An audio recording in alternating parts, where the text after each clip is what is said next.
pagi, selamat datang di bacaan hari ini, hari Senin tanggal 10 Januari tahun 2022. Selamat datang di bacaan harian, bacaan umum untuk semua zodiak. Ambil hanya jika resonate, silakan lihat description box di bawah video ini untuk rangkuman bacaan hari ini. Kalau kita lihat bulan masih ada di Aries, jadi ini kayak dari awal dari sesuatu, tetapi saya tertarik untuk melihat latar belakangnya. Jadi dalam satu minggu ini sebenarnya sudah dimulai dari hari Minggu kemarin tanggal 9 kita lihat matahari dan Venus. Ini kan tanggal 9, tanggal 8 itu Venus masih lebih awal ya, tanggal 9 itu Venus sudah berada di belakangnya matahari. Jadi kalau buat membaca astrologi, yang di depan itu lebih superior daripada yang di belakang. Depan itu artinya di zodiak derajat yang lebih tinggi ke depan ya. Jadi berlawanan dengan arah jarum jam. Itu yang lebih superior, dan kalau kita lihat di sini tanggal 9 kemudian kita lihat hari Jumatnya tanggal 15 itu udah semakin jauh, matahari udah ketemu dengan Pluto dan Venus masih terus di belakang. Tapi Venus ketika dia udah agak jauh dari matahari, dia justru lebih kelihatan aslinya. Jadi yang tadinya cahayanya yang indah itu ketutupan cahaya yang lebih besar, sekarang dia sekarang tuh ketika hari Jumat udah kelihatan. Jadi ini satu proses yang panjang, satu minggu ini. Jadi belum bicara tentang satu hari tanggal 10, saya mulai bahwa satu minggu ini adalah minggu yang relatif confusing ya. Selain dari perubahan besar matahari Venus, tetapi juga kita lihat T-square-nya dengan focal point Neptunus, Mars di Sagittarius dan Lilith di Gemini. Itu mulai tanggal 8 belum terlalu terlihat, tanggal 9 itu udah mulai kerasa, dan dia kira-kira berakhir pada tanggal 15 untuk orbs-nya yang cukup kecil ya, 5 derajat.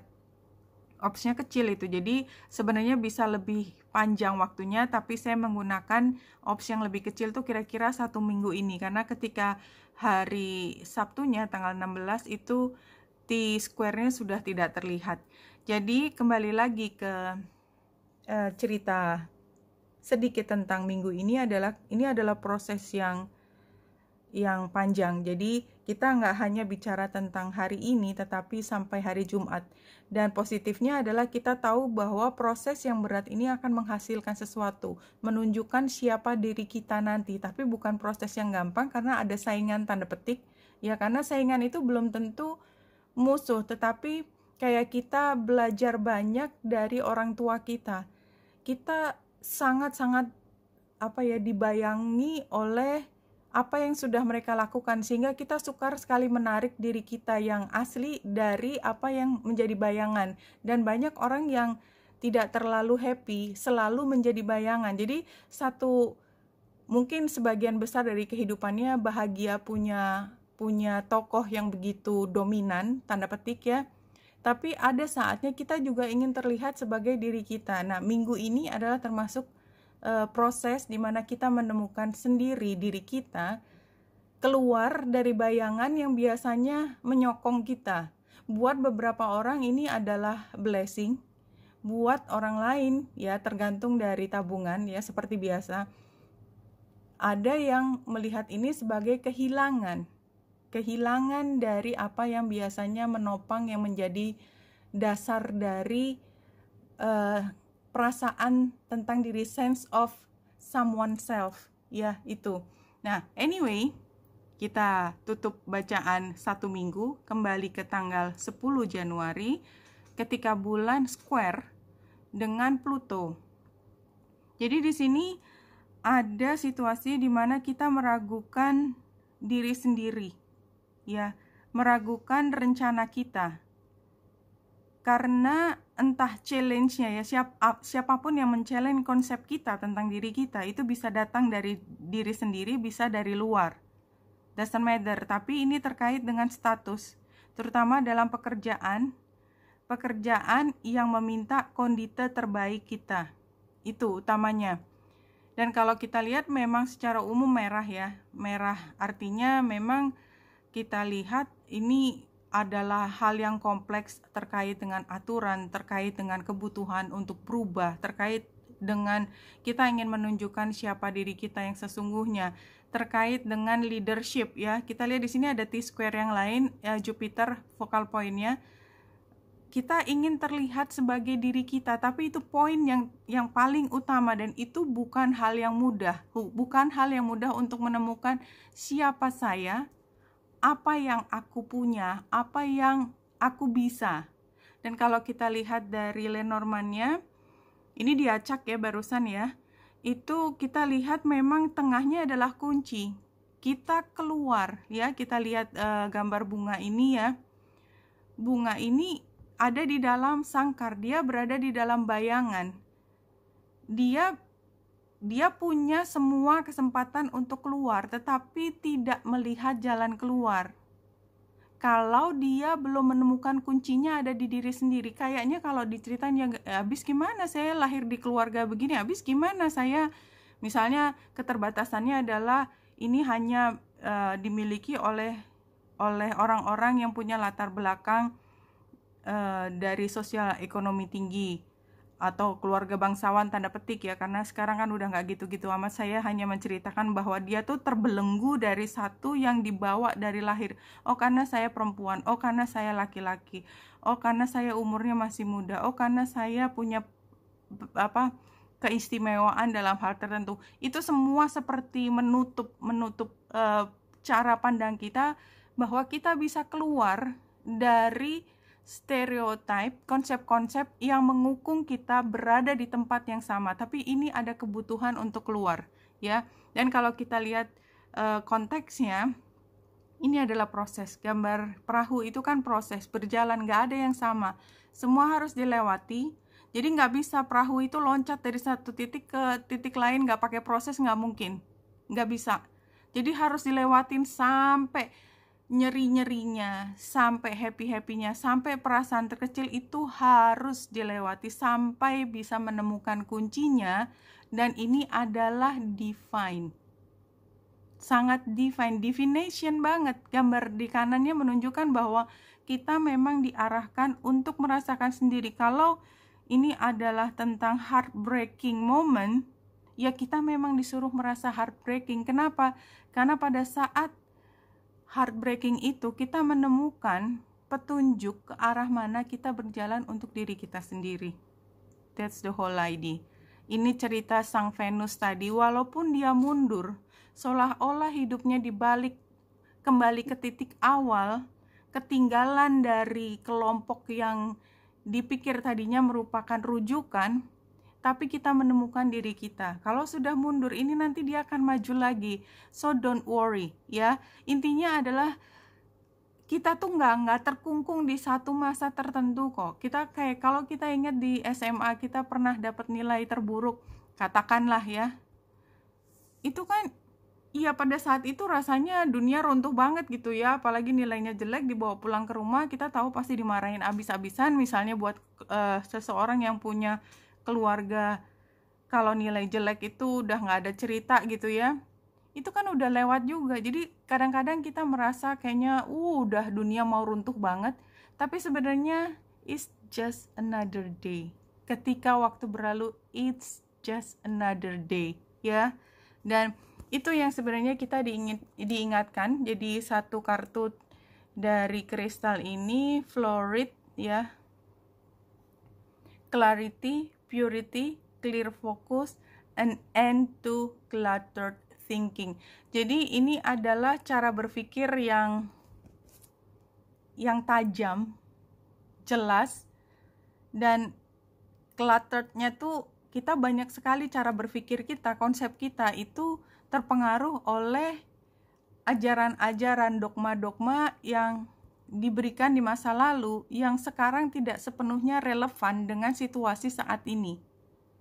Tidak relevan lagi kalau nilai matematika yang jelek kemarin waktu SMA dan sekarang sudah jadi doktor, ya, itu masih membuat kita berhenti untuk melangkah mengambil keputusan tertentu. Itu contohnya sangat ekstrim, tapi kira-kira seperti itu.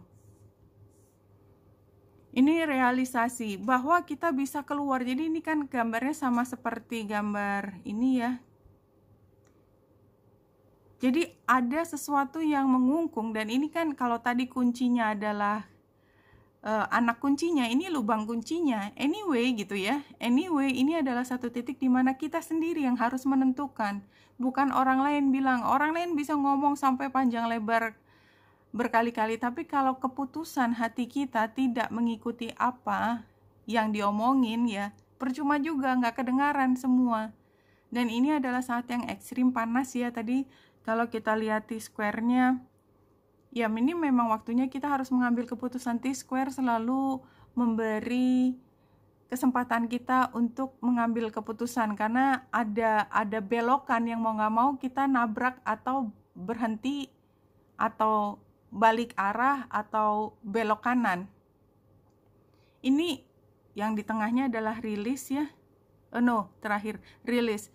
Jadi apapun yang menjadi tekanan, hot moon sangat menekan, sangat membuat stres, itu bisa dilepaskan. Lepaskan, let go. Penggambarannya jelas. Jadi 1 minggu ini mungkin kita memang harus ngotot peras otak, atau kita harus bermain sangat lincah dalam hal perasaan, which is perasaan itu kan air berat ya, agak susah berubah, tapi kayaknya kita harus pintar kendali perasaan juga, kendali dalam hal positif ya. Dan kalau kita lihat di sini untuk hari ini paling tidak sarannya adalah Two of Cups ya. Ketika niatan baik itu akan memberi pengaruh terhadap jalan ke depan lebih lancar atau tidak. Kalau kita lihat, ini juga hampir sama dengan gambar tadi kunci ya. Ada konsep-konsep memang yang masih menghalangi kebebasan berpikir kita, dan karena itu udah 3 kali keluar, kayaknya mungkin kebanyakan dari, kalau katakanlah kunci itu tadi adalah salah satu poin dari bacaan hari ini, mungkin hanya 30% yang berhasil menemukan kunci tersebut, but it's okay ya, semua juga takes time. Page of Swords ini kan tentang logika dan masih sangat awal, masih diomongin, belum ada rencana apa-apa. Dan ini tantangannya Page of Pentacle terbaik. Jadi lebih gampang untuk ya udah nggak usah diomongin, lupakan pernah terlintas di kepala kita. Tapi kayaknya sarannya adalah kita terbuka melihat ini sebagai satu kemungkinan, asal kita mampu keluar dari konsep pikir kita yang sudah lama membelenggu apapun sampai ke titik solusinya. Kalau bacaan dari Spirit Guide, satu pesan yang terakhir untuk bacaan hari ini, what you give out always comes back to you, one way or another. So take care that your thoughts and actions are loving and kind. Jadi kembali lagi, purity, clarity. Hari ini setidaknya fokuskan setiap kali keluar rasa takut, kekhawatiran, kecemasan. Itu adalah kata-kata yang membangun masa depan kita, membangun tindakan kita. Karena dari rasa takut, kejelasan, kemurnian, itu akan muncul keputusan kita yang mempengaruhi masa depan. So, kalau kita mencoba untuk mencari kejelasan tersebut, tetap fokus pada cinta dan kebaik-hatian, apapun yang muncul dari situ akan kembali lagi ke kita hal yang sama. Kalau kita mendahulukan ketakutan, kita menutup diri, maka kita dari awal sudah tidak membuka diri untuk kesempatan apapun yang ditawarkan di sana, dan bahkan kita tidak tahu apa yang ada di sana. Kita terus berada di lingkungan yang tertutup tersebut. Nothing is wrong with that, ya. Kalaupun itu terjadi, nothing is wrong with that. Itu pilihan kita. Tapi kadang-kadang semesta, pemilik semesta begitu cinta pada kita, kayak gemes gitu kalau kita ngelihat anak kucing kita nggak tahu di sebelah sana ada makanan, tapi dia harus nyari sendiri gitu ya, dan dia nggak nemu-nemu karena dia takut ya, melangkah takut. Maka ada saatnya dimana kita mengambil anak kucing kita paksakan dia supaya menemukan makanan tersebut.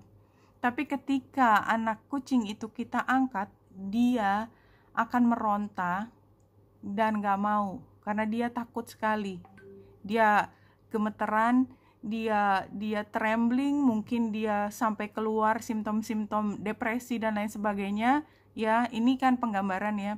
Tapi sebenarnya itu dipaksa oleh semesta untuk menemukan makanan yang sangat dia sukai.